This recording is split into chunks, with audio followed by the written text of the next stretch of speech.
The Georgia woods didn't whisper that day. They screamed. The air was thick with pine and secrets, the kind that rot in silence. Danielle Pryor stood alone at the tree line, the early morning sun cutting through the mist like a warning. Her boots crushed the soft moss beneath her, but she didn't feel it.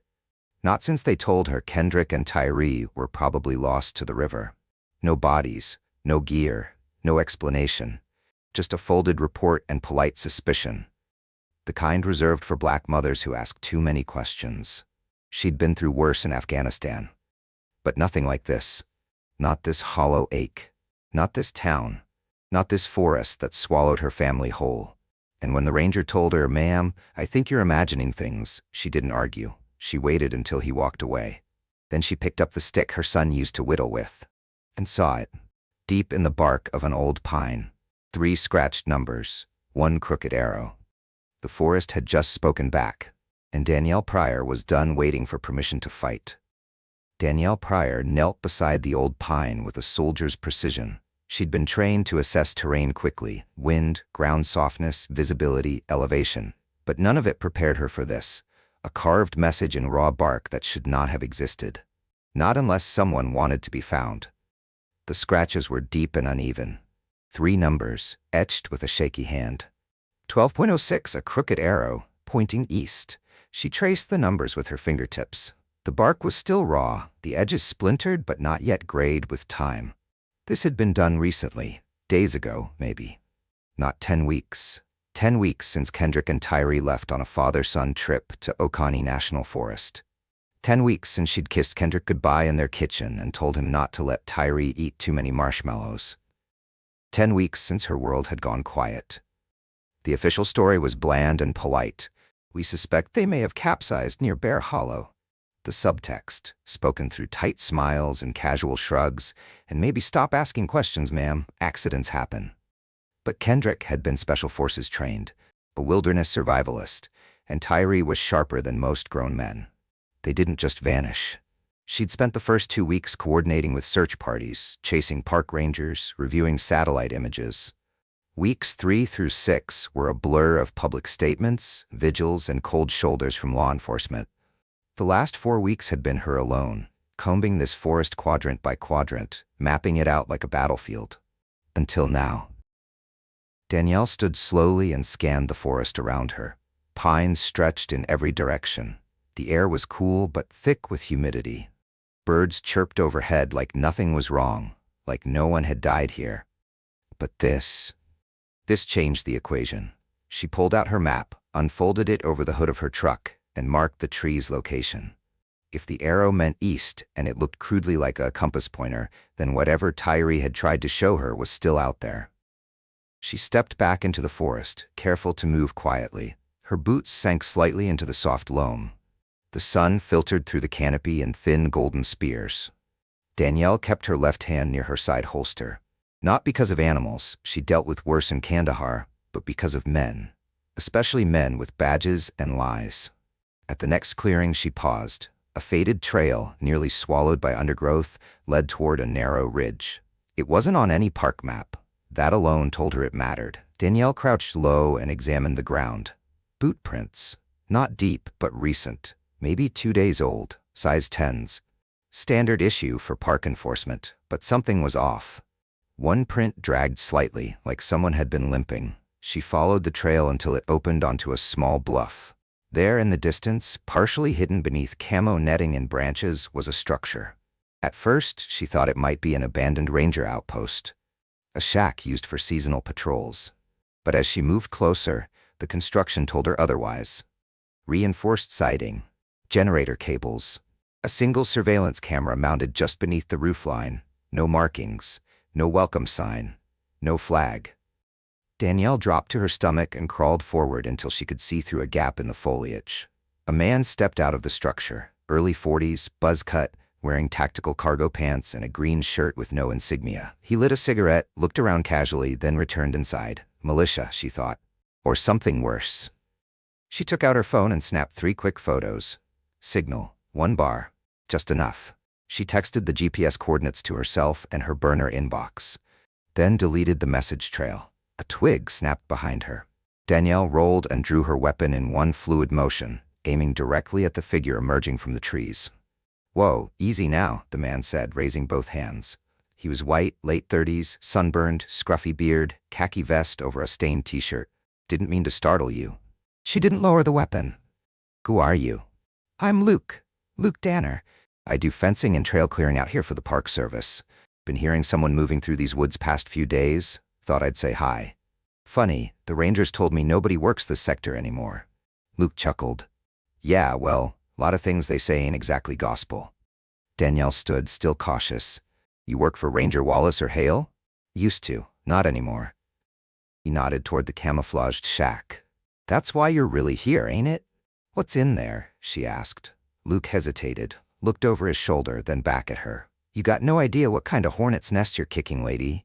That's not just a shack, it's a damn holding spot. Storage, if you catch my meaning." Danielle felt her stomach clench. "Storage for what?" "People. Kids, whoever they can grab and move quiet." Her voice was ice. "You saying they took my son?" "I don't know names," Luke said, "but I've seen 'em move folks. Real organized. Not backwoods yokels like folks think. Military gear, sat phones. They bring 'em in, hold 'em for a few days, then move 'em out. That place is just one of many." "Why are you telling me this?"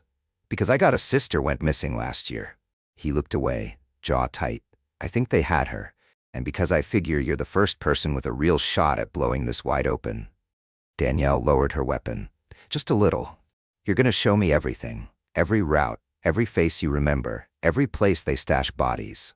Luke nodded slowly. "Then you best follow me, because once the sun drops, this place changes. And if they catch you near that shack—" He didn't finish the sentence. Danielle glanced once more at the direction of the arrow on the tree. East, always east. Then she followed the man into the forest's mouth, toward whatever truth lay beneath the pine. The deeper they went, the quieter the forest became. It was a different kind of silence, not peaceful, not natural. It pressed down like fog, heavy and anticipatory. No birdsong, no cicadas, just the wet crunch of pine needles underfoot and the low hum of something electric in the distance. Danielle walked behind Luke Danner, her eyes scanning every movement, every branch that shifted too easily in the breeze. The man moved with the tense ease of someone who had lived too long with secrets, his shoulders hunched like he expected to be watched. "You hear that?" he whispered, glancing over his shoulder. Danielle paused, listened. At first, nothing. Then, a soft, mechanical whir. Faint, but rhythmic. "Motion sensors," Luke said. "They wired a few of these trees last month. You trip one, someone inside gets pinged." Danielle muttered a curse and crouched low, veering off the faint trail and into thicker brush. Luke followed.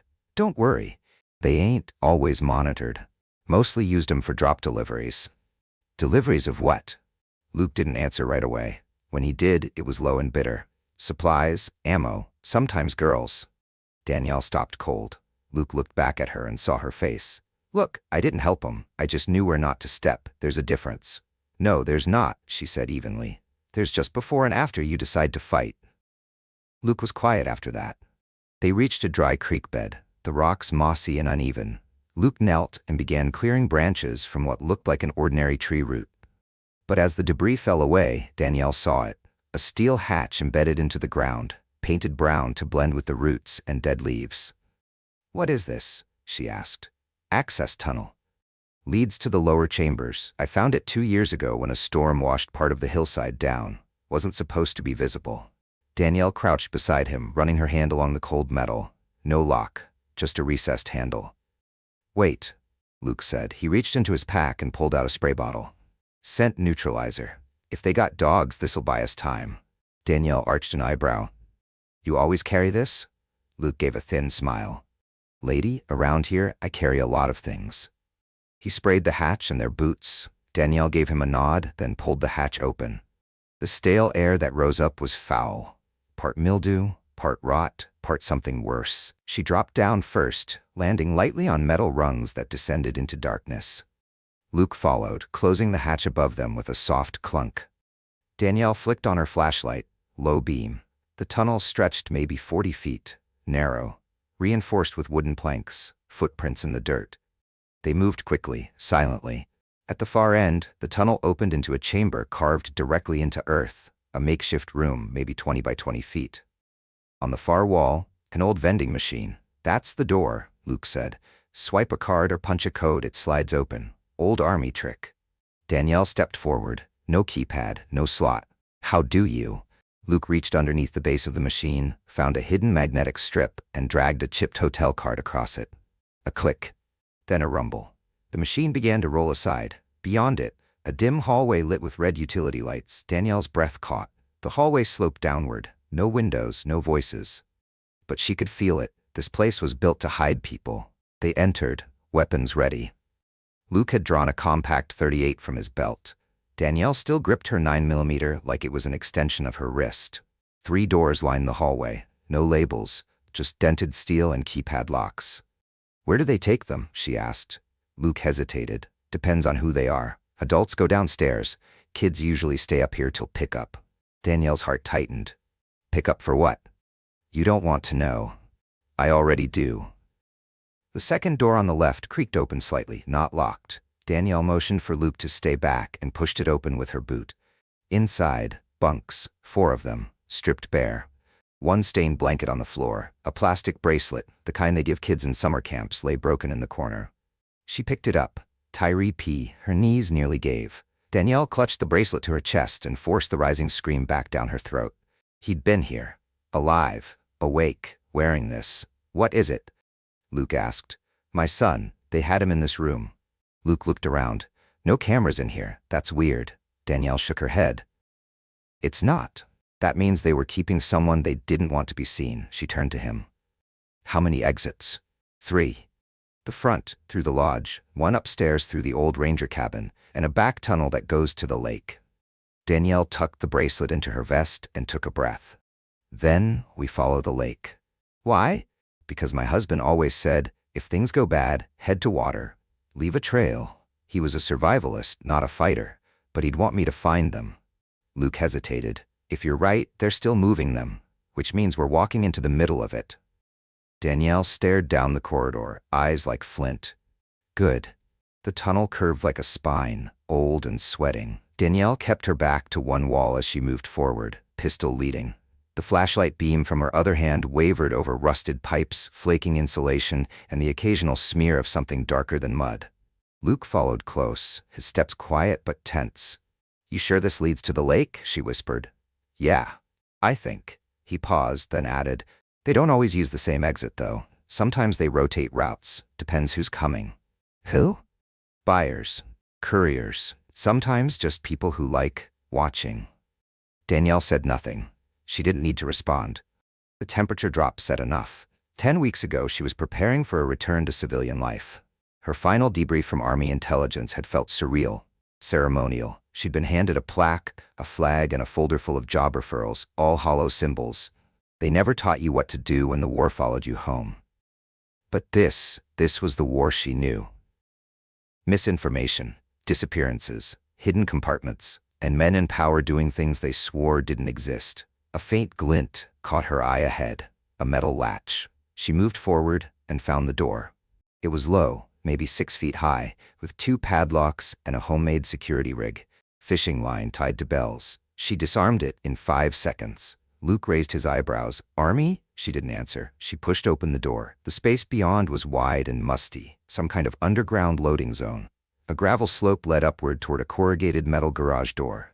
Above that, a fan hummed, rattling with age.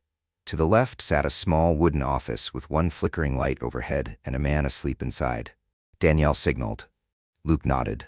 They moved around the edges of the room, silent as breath. The closer she got to the office window, the clearer the picture became. The man inside wore a park ranger's uniform, same patch as Wallace. But his boots weren't state issue. His belt was heavy with keys, and beside him sat a duffel bag with syringes and duct tape peeking out. Danielle took a long breath. He wasn't asleep. He was passed out. She opened the door without a sound, grabbed him by the collar, and yanked him to the floor before he could scream. Her knee pressed into his chest, pistol against his neck. "Where's the boy?" she growled. His breath came fast, stinking of bourbon and rot. "What boy?" She pressed harder. "Tyree Pryor, 12. You had him here." I don't know names. They don't tell me names. Luke stood in the doorway, watching, arms crossed, silent. Danielle leaned in close. Then tell me which direction the last van went, the one with a black boy and a man who walked like he used to be a soldier. The man blinked at her. His pupils were blown. South, he whispered. They were short one van, so they rerouted, took them through the east trailhead, the one near Loman's Hollow. How long ago? Maybe an hour, maybe less. Danielle stood, pistol still raised. Lie to me again and I'll bury you under your own goddamn shack. The ranger nodded frantically, curling up like a kicked dog. She turned to Luke. Can you get us there faster? He nodded. There's a ranger trail, cuts across 2 ridges. I know where it starts. Then move. They were back in the woods within minutes. The sky was bleeding orange behind the trees, evening coming fast. Danielle could feel the clock in her blood. Her son was out there, her husband too. Still moving, still alive. If they were lucky. The trail Luke led her on wasn't a trail so much as a barely there depression between trees. Vines clawed at their legs, mosquitoes swarmed. Twice they passed deer carcasses. Not fresh, not quite old. The third time it was a man, face down, arms behind his back, shot in the neck. Luke froze. Shit, that's Keith. He used to drive one of the vans. Danielle scanned the body. No badge, no wallet, but zip ties around the wrists and ankles. Someone didn't want him talking, she said. Luke turned pale. They're cleaning house.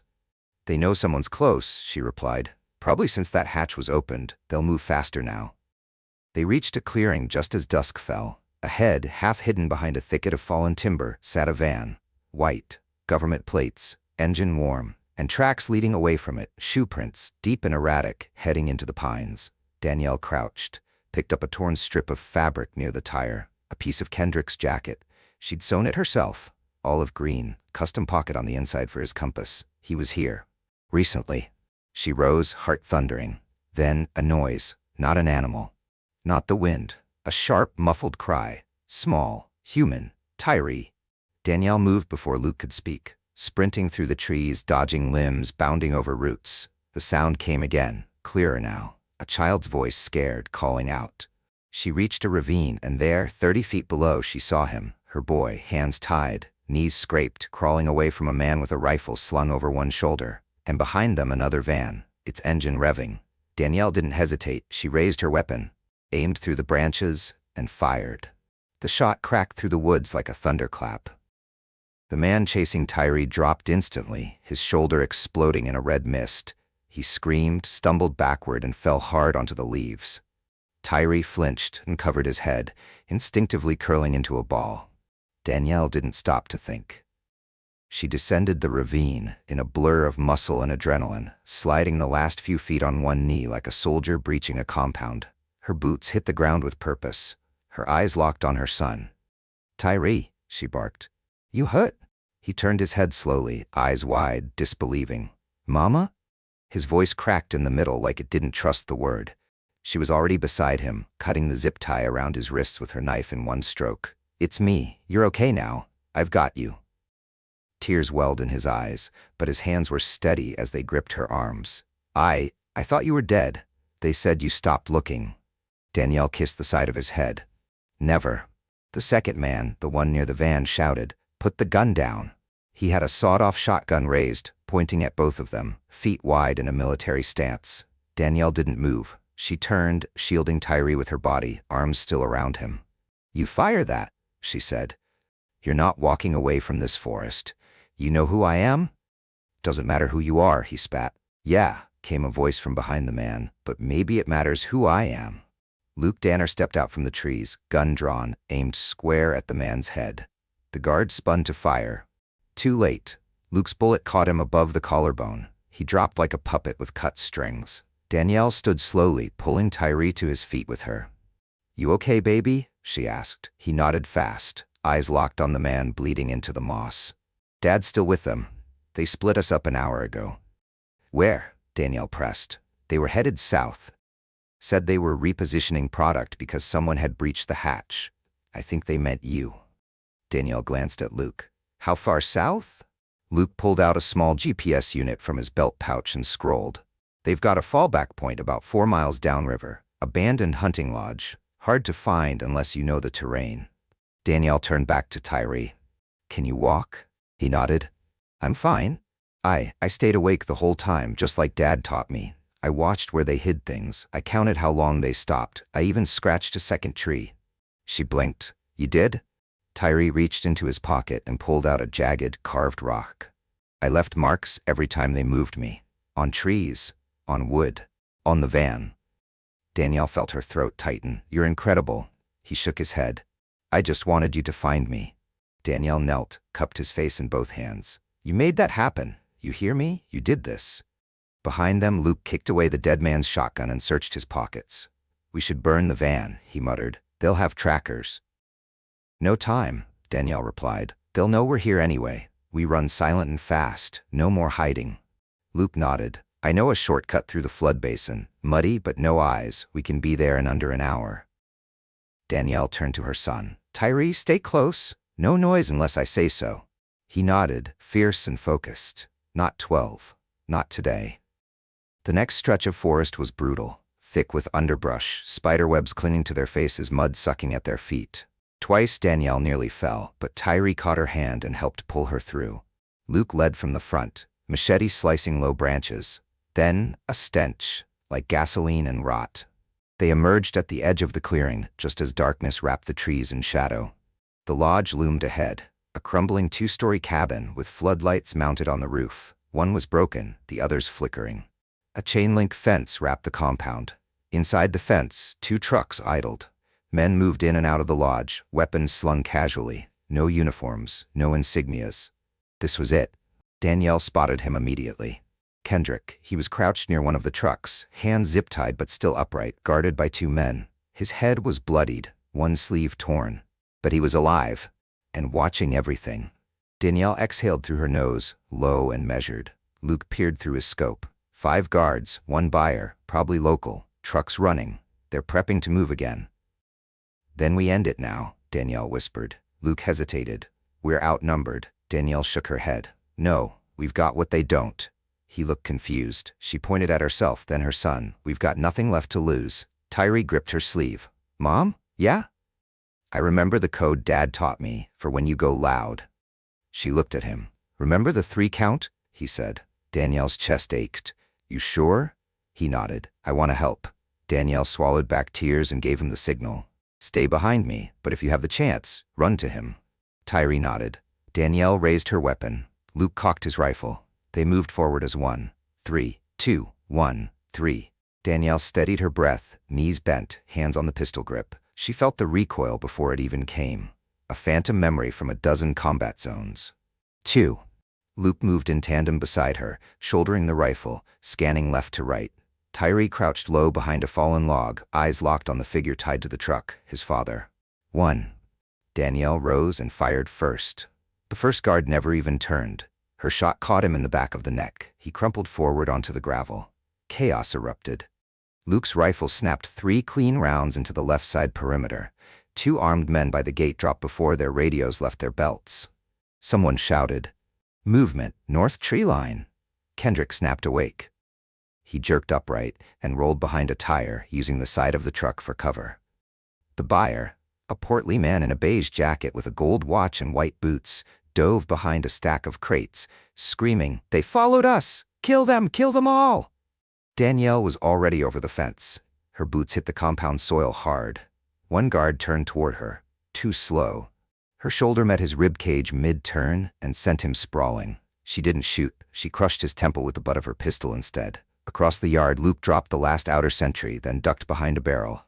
Tyree dashed from the trees. Tyree, no.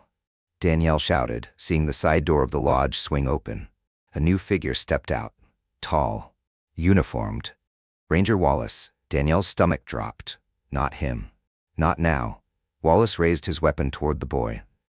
But Kendrick, still bound, used both hands to shove the truck mirror, creating a blinding flash of light.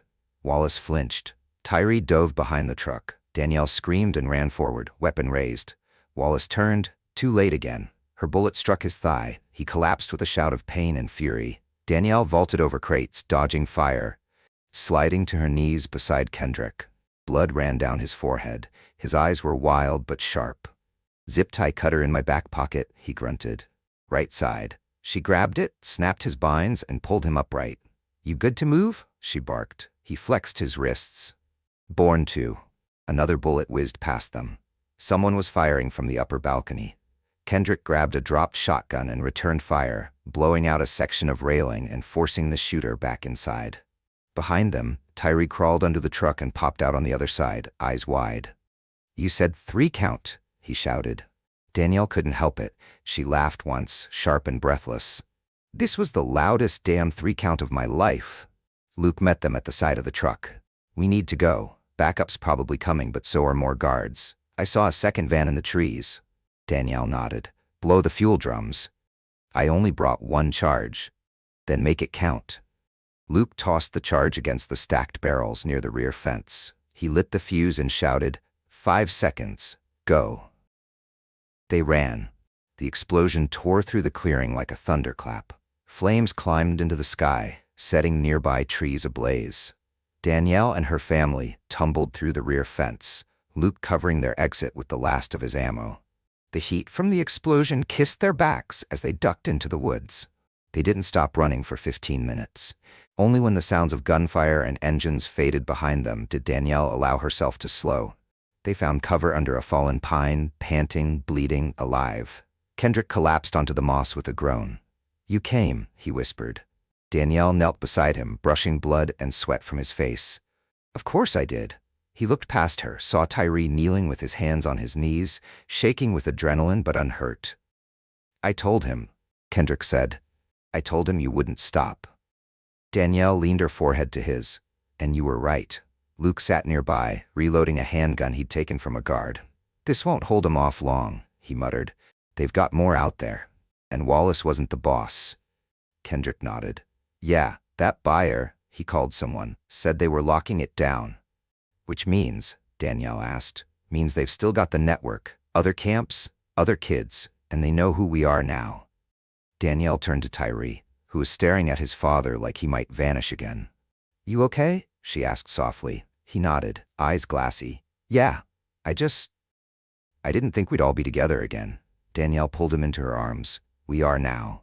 But even as she held him, her eyes scanned the forest. The war wasn't over. They had escaped one camp, one link in a chain that stretched far beyond Georgia. And the men behind this? They wouldn't run.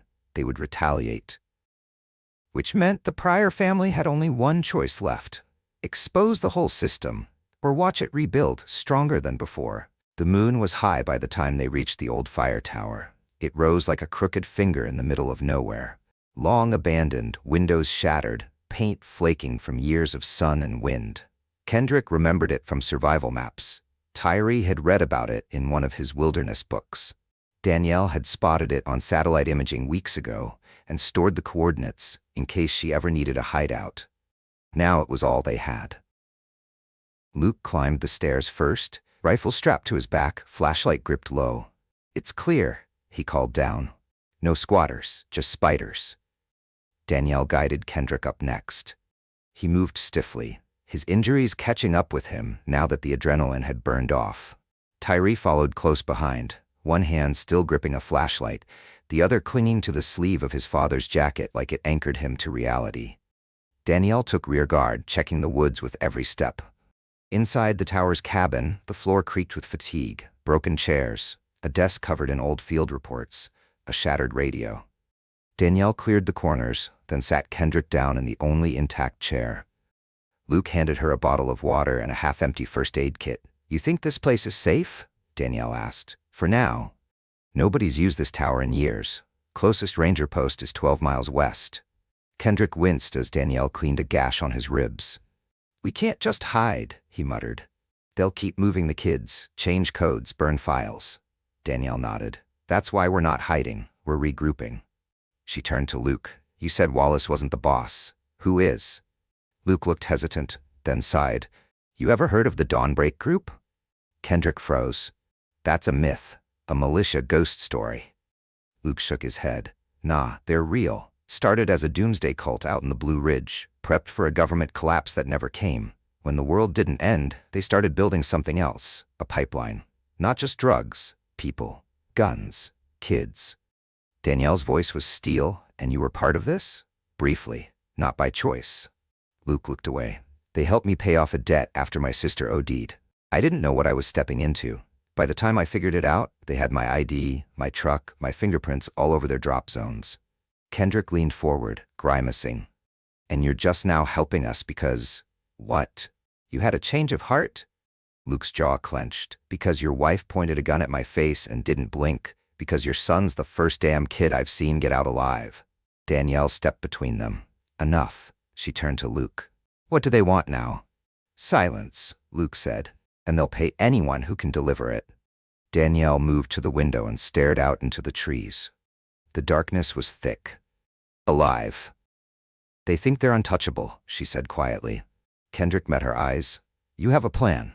I always have a plan. She pulled her phone from her vest, cracked, half dead but still functional. She tapped a secure app, input a passcode, and a folder opened. Inside, documents, satellite images, names.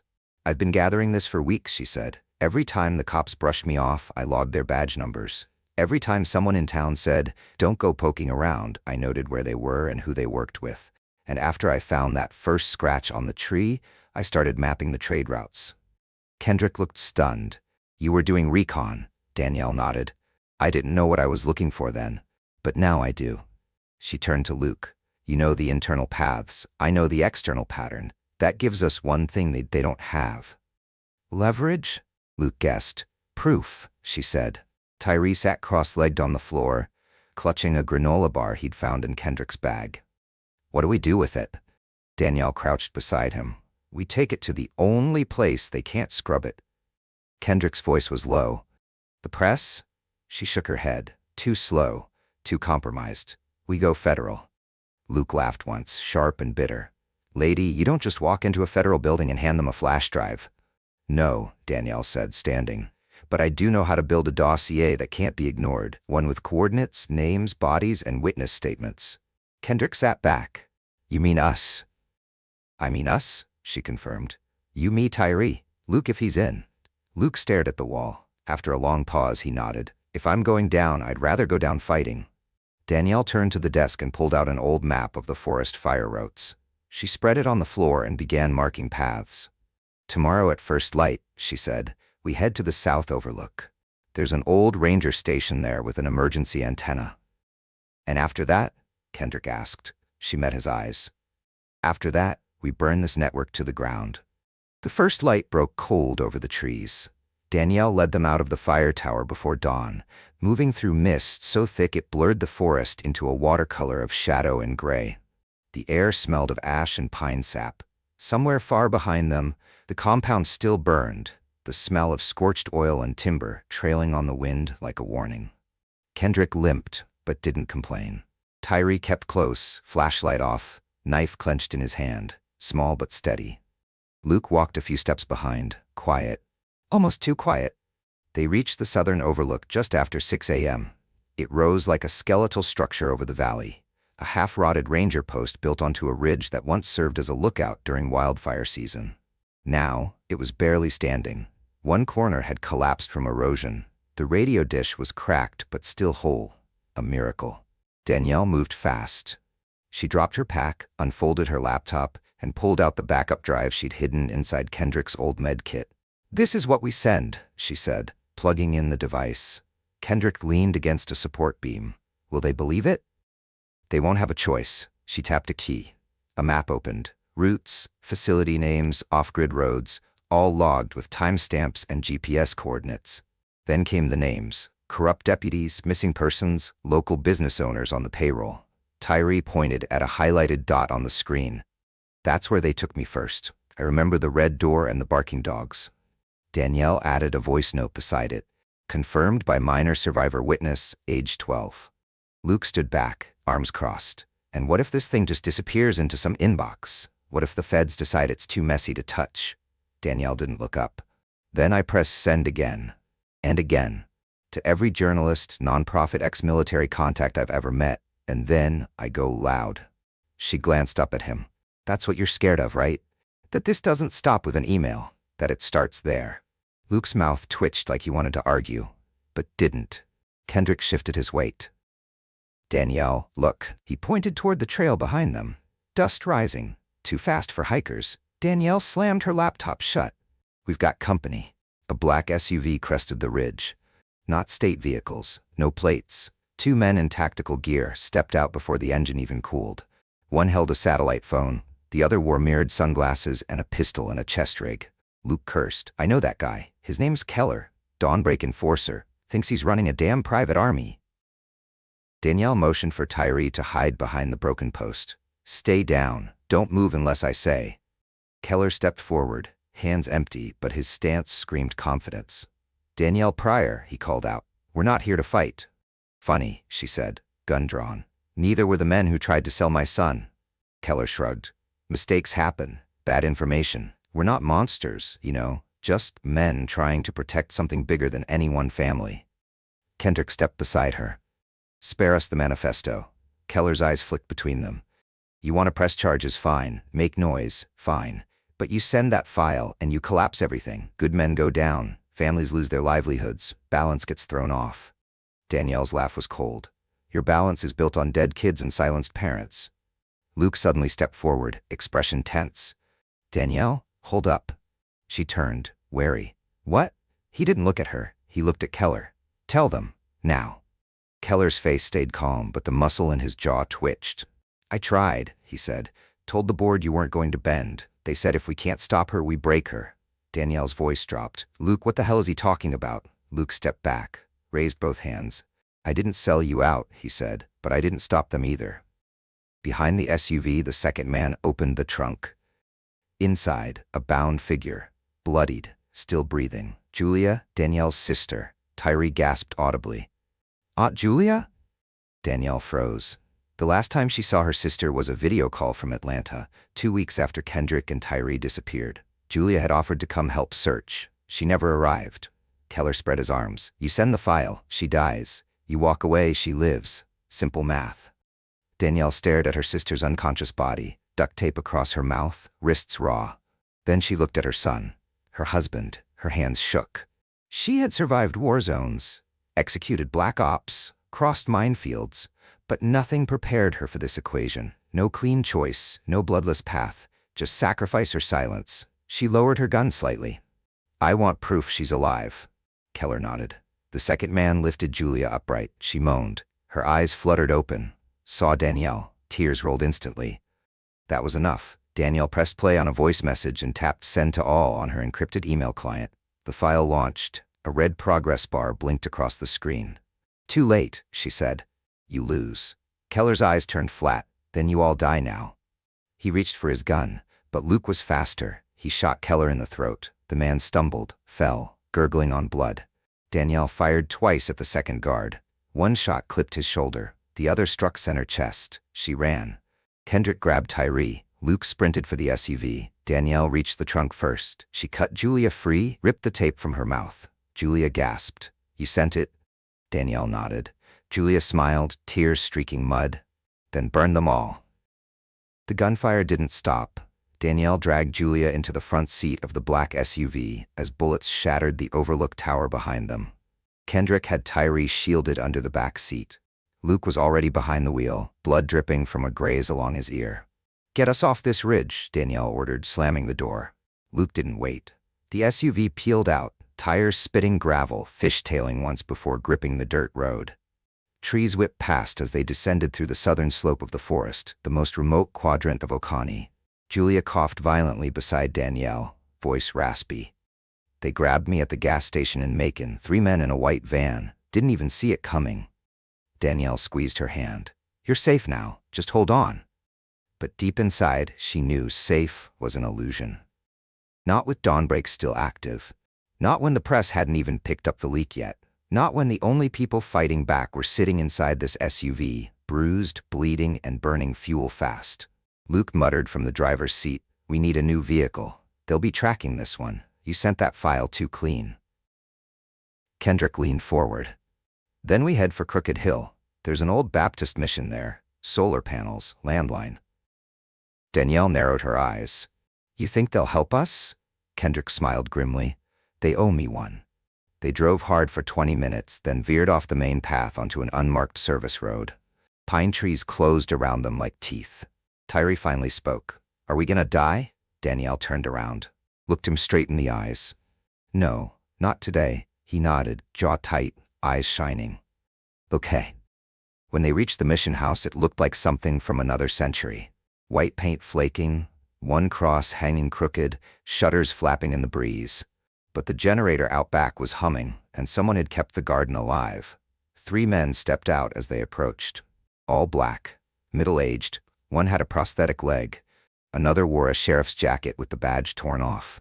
Kendrick stepped out of the car and raised his hands. "Brother Levy," he said, "I need a favor." The man with the prosthetic leg stepped forward. "You bring trouble with you?" Kendrick gestured to the car. "No, I brought the war." Levi didn't flinch, just nodded. "Bring them in."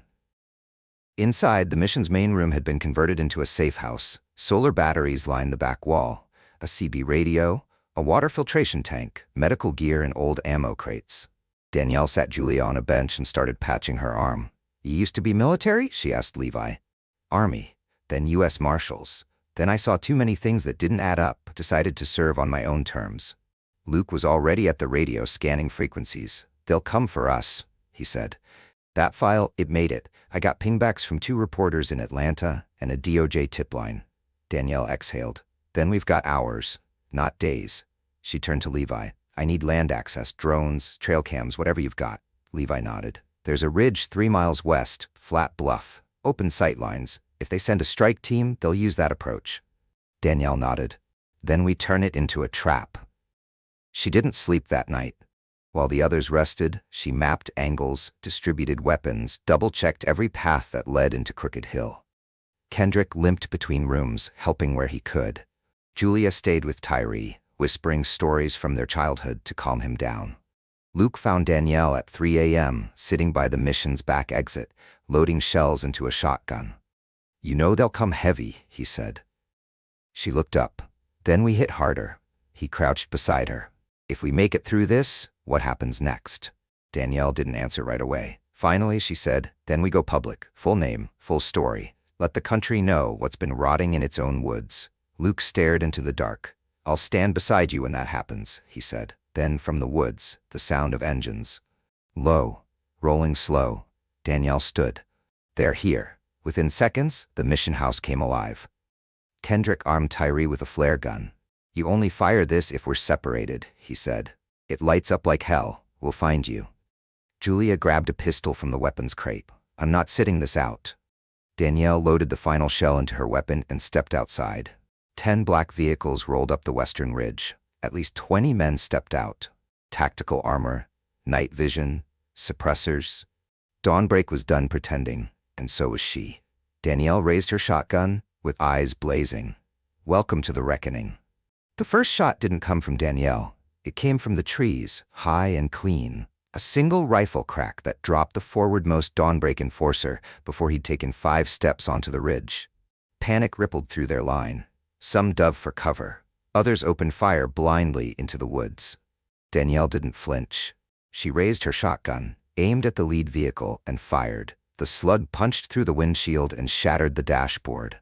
Flames licked up from the engine block.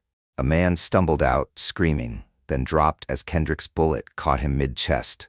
Chaos erupted. Levi and the old mission men opened fire from the windows of the chapel. Julia and Luke flanked right, picking off targets one by one. Tyree stayed hidden beneath the mission floorboards, flare gun clutched to his chest, heart thundering like a war drum. Danielle moved like the soldier she'd once been, quick, tactical, cold. Every round was placed, every step mattered. She was no longer just a mother or a wife. She was judgment wrapped in denim and Kevlar. Within minutes, the first wave of Dawnbreak men were down. But more spilled from the woods behind. Heavier firepower, better gear, and in their center, him, Cyrus Keene, founder of Dawnbreak, ex-Pentagon contractor turned extremist prophet. Face gaunt, eyes empty, a silver cross around his neck that reeked of false salvation. Danielle saw him and knew. This was no militia. This was a system, groomed in shadows, fed by silence, shielded by the very institutions meant to stop it. Cyrus stepped forward, arms raised like a preacher at a tent revival. "This doesn't have to end in blood, Mrs. Pryor," Danielle shouted over the gunfire. "You made that choice 10 weeks ago when you kidnapped a child." He smiled. That child was never the target. He was just leverage. Danielle's stomach turned cold. You were, he said. For a second, the world narrowed. Even the gunfire seemed to fall away. What did you say? You were the project, Danielle. The decorated black female intel officer, widow of public trust, national empathy magnet. He laughed once. You were supposed to be broken, an example, but then you did something I didn't expect. She raised her weapon, but he kept talking. You didn't die quietly. Danielle pulled the trigger, but Cyrus was already diving behind a pillar of sandbags. Her slug missed him by inches. Take him alive if you can, Kendrick shouted, voice hoarse.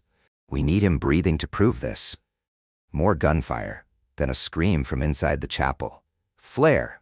Tyree's voice. Danielle turned just in time to see a figure crawling under the back wall of the mission.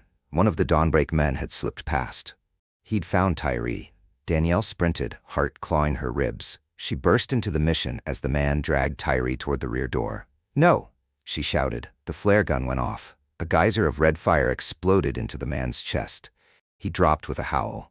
Tyree scrambled back, coughing from the smoke. Danielle scooped him up, holding him against her chest. You did it, she whispered. He clung to her. I was so scared. I know, baby, I know. Outside, Luke's voice roared. They're pulling back. Danielle stepped out with Tyree and saw it. Cyrus Keene, bleeding from the leg, being dragged into one of the last surviving SUVs. Levi shot out the rear tire, sending it fishtailing into the ditch. Kendrick advanced with his rifle, flanked by Julia.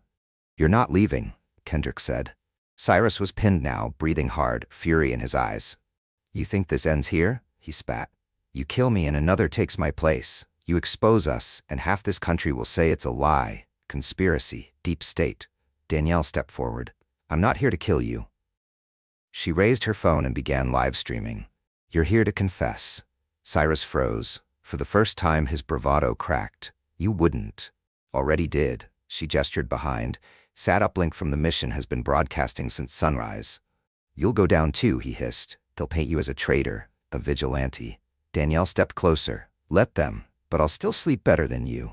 And then, sirens, not from the forest, from the sky, helicopters, 3 of them, marked with Department of Justice. The cavalry had arrived. Federal agents rappelled down into the clearing, shouting orders, weapons drawn. Danielle raised her hands, stepping back. He's your prisoner now. Cyrus Keene was dragged to the ground, cuffed, screaming. This won't stop it. The machine keeps moving. No, Danielle whispered. Not if we burn the engine. She turned to her family, Kendrick, Julia, Tyree, all of them bruised, bloodied, but standing. The agents swarmed the area, securing bodies, weapons, laptops. One officer approached Danielle, hand outstretched. Special Agent Monroe, he said. We received your broadcast. We heard everything. Danielle nodded. Good. Then you'll know where to look next. He paused. What should we call this in the report? She thought for a moment, then said, call it what it was. A rescue. The hospital was too quiet. After 10 weeks of noise, of jungle screams, of gunfire, of prayers whispered in dark corners, the silence of sterile white walls was almost cruel. Danielle sat beside Tyree's bed, watching the rise and fall of his chest. He slept deeply, one arm draped over a worn, stuffed bear the nurses had brought him. For the first time in months, there were no restraints on his body, no zip ties, no bruises, just sleep, just peace.